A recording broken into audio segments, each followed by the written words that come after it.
Hey everyone, it's Matt along with Goo. Today we're going to talk about our winter wonderland, Santa Krystalinda. Ring, are you listening? Is she a unit that is so powerful she's going to leave everyone frozen in fear, or is she going to leave you out in the cold? Stay tuned and find out.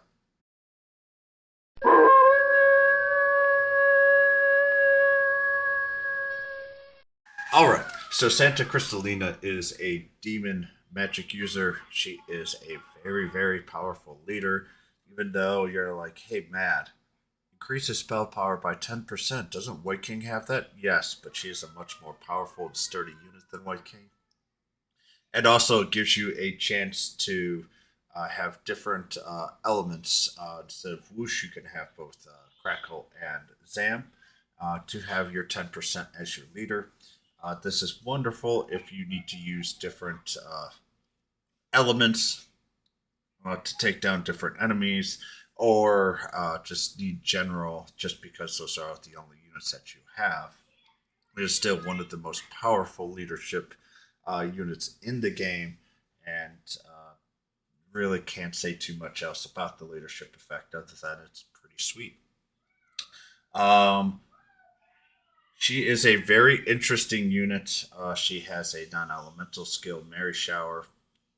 Every single skill she is three range, MP consumption 20, and deals damage here, and it can occasionally reduce skill for 3 turns, which is actually a pretty powerful debuff.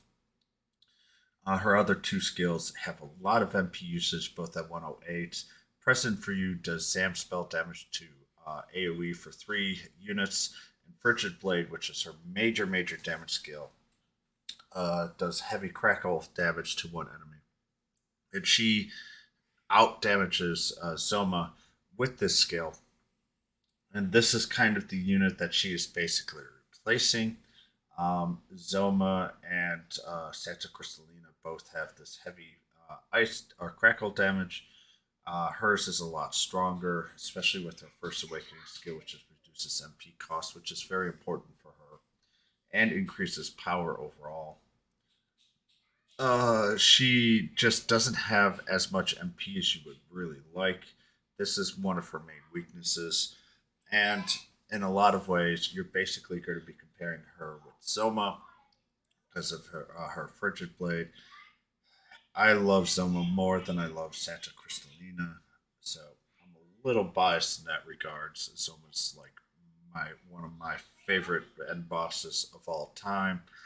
That's more nostalgia than anything else, but she is a lot more powerful, and I really do like her leadership effect, even though Zoma's leadership effect is also very good as well. Her second and fourth are Sam and Crackle resistance up 25, and third and fifth is Frigid Blade power 5%. So let's go with her level 120 stats. For a mage, she's got 982 HP, which is incredibly high, and 307 defense, which is in the average of most units. And so for mages, she is actually very high in defense as well. So she can survive a very long time. And remember, she has 3 range out of all of her skills. So she doesn't even get that close to a lot of enemies. So she could still take a hit and still keep on dishing out the damage. Her agility is very high at 457, and her wisdom's great at 405. Her attack is whatever, 286. Her big issue is the MP at 406. If you look here with the 108, yeah, you could probably, if you get it to plus 10, get it down to roughly 92 or so, I think, maybe 94 for the MP usage, but it's still a problem. You can only really use her big skills 3 to 4 times, depending on how many hearts copies you get her. Then you're going to have to start using less. She doesn't have MP recovery naturally in her kit. This is her biggest downfall. And her movement is 2. She doesn't have any self buff spells, so that does kind of hurt her overall as well. Her preferred weapon is the Snowman Wand. This is her own weapon. Basically, at the her in the Winter Wonderland event, I have her Christmas card exchange, but you can also get it in other aspects as well. I'll cover that tomorrow. Her This is a crackle attribute spell potency plus 4%. This is really really good for her. Uh, if you really want her to shine with both of her skills, you can do the dark wand instead. But the snowman wand was built for her.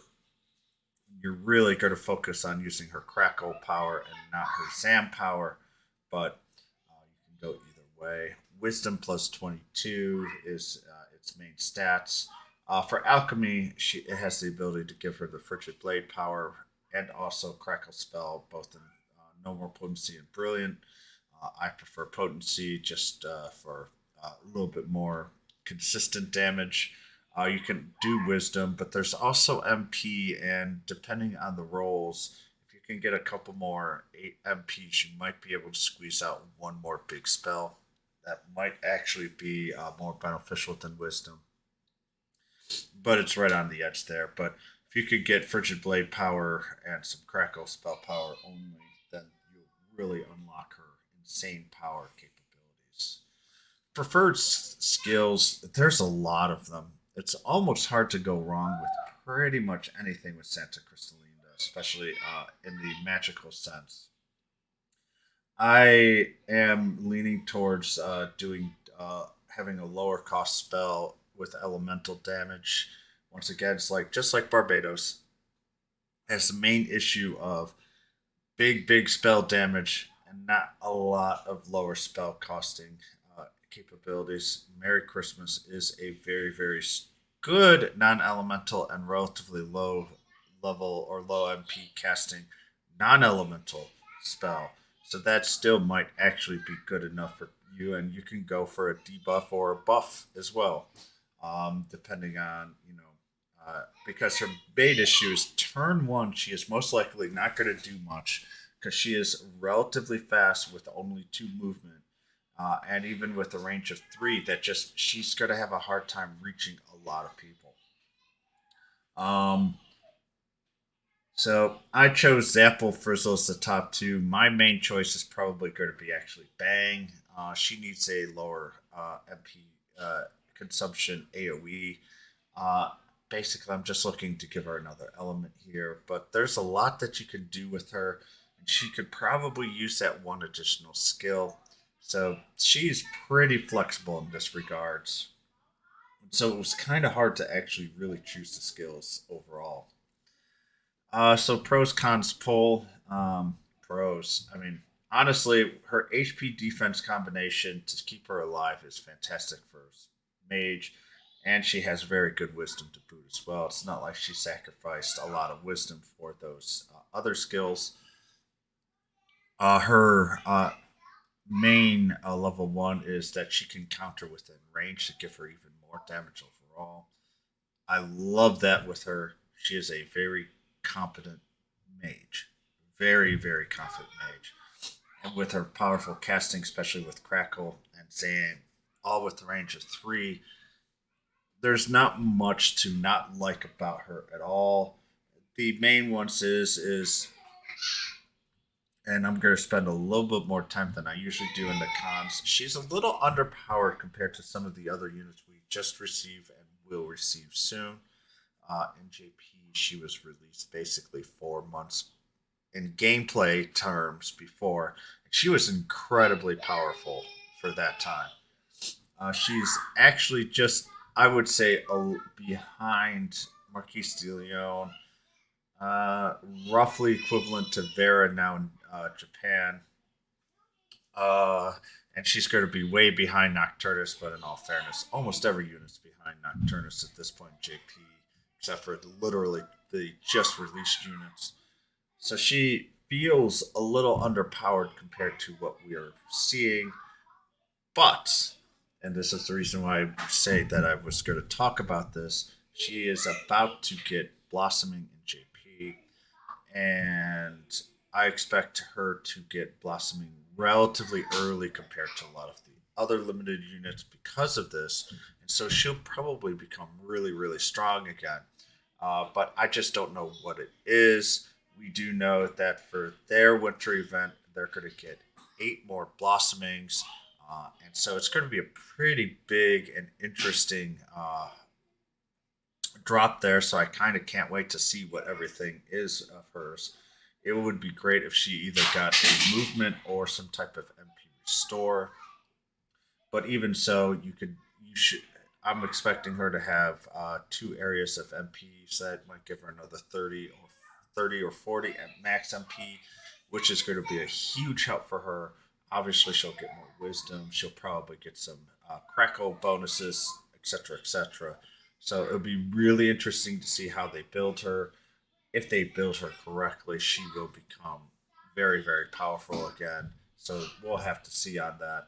So, and honestly, it could be released in about a week after this video, or even before it is uploaded. So I'm kind of excited for it, and all of a sudden I may go, "Wow, that's there." So I'll try to update with a new video with like, here's the Santa Cristalina, especially uh, blossoming. Should you not get her if you haven't already because of these blossomings for the future? Generally, too, that they do also release them while they blossom, but at that point you've got other banners too, and can be a little bit stressful to see if you want to or not. The movement of two hurts a bit as she can't buff herself up like Barbados can. So will I pull her? No. As of right now, no. I will use my Texas points to try to get her, but this is because of my Soma love, not because she's a weak unit. People are going to go mad why you're doing this. It's all nostalgia for me. There's no other really good reason, and that is the honest truth. For a unit, she's very solid in power. If you think she is powerful, heck, if you just think she's a great looking unit, there's definitely no harm in trying to go for her. She is a good unit who's going to get better real soon in JP. I just don't know how much better. So, all in all, I think she is pretty fantastic. But now let's go for our Gold Golem, who is a very odd unit. HP and defense are insane, especially for an A unit. 1001 HP. Gold Golem has more HP than most of the S units at level 120. Defense 375 is also very high. That combination is absolutely insane. The only problem with this is it doesn't have selflessness, and I don't believe we have any ability to ever teach selflessness. So this unit is not super useful. If we can ever teach selflessness, Gold Golem is going to be a top unit for all of that. The only other unit that might actually no, I was thinking about maybe I could finally find a use for the unit who shall not be named in the S unit that I never ever want to receive. But I still would probably go with Gold Golem instead. And the main reason is its first skill, increase spell resistance and defense for 3 turns. It's an absolute powerful skill to have already. The unit also has 310 agility, so it's no slouching for speed. The MP is 246, but honestly, you don't care. You're not going to go through it too much. Uh, the main thing is if we ever got something like selflessness, then that would be a bigger issue.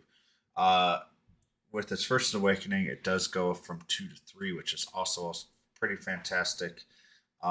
Wisdom support 130, but really, who cares? And its attack is 383, which is decent for a more defensive based unit. So this is a unit that's defense based that tries to do some attack. Its power though just isn't there. The main one you're going to use is Megaton Punch. It inflicts martial damage to all enemies and pushes them back 3 squares while rarely sealing enemies. Basically, to go with that is if you have a single enemy and you're basically just trying to keep the gold golem from attacking the rest of the this unit from the rest of the team, you can send the gold golem, megaton punch, make a send back, and just keep pushing it away until your team's ready to take care of it. That is probably the most ideal way to use gold golem. Very niche, but that's pretty much its main big use. The other thing you could do is rolling break, which is 175% damage to all enemies within range. Can lower attack power, which really keeps Gold Golem alive. Those moving and having him surrounded can be scary, but for Gold Golem, its defensive and HP stats are insane.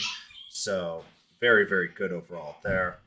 The one main thing here is Gold Golem, if you want to be a jerk in Arena, is very, very hard to kill, and even up to 3 turns because it casts top of the top, and that spell resistance and defense is pretty massive increase and very annoying to get through. With 375 and 1000 HP, it is very, very solid, but it's not really all that great for attack. So the defense use is kind of whatever. Now, if we ever do get selflessness, I think this unit goes from a 7 out of 10 to a 9 out of 10 very, very quickly, just because of the HP and defense combination. The leadership is increase in organic defense by 15%. This is where you might use it for stuff like arena or inorganic. It's a pretty high defense increase. If you do a killing machine team and say there's like an inorganic buff, this is a actually could be a pretty scary unit to see out there with a full team of inorganics, to try to keep them up alive a little bit longer, especially as I say. But once again, very niche use, not really going to be used all that much. This is a unit that I'm not even sure if I want to use a ticket for, as I've got enough to kind of guarantee to get the A units if I really really want them, and it's just one of those.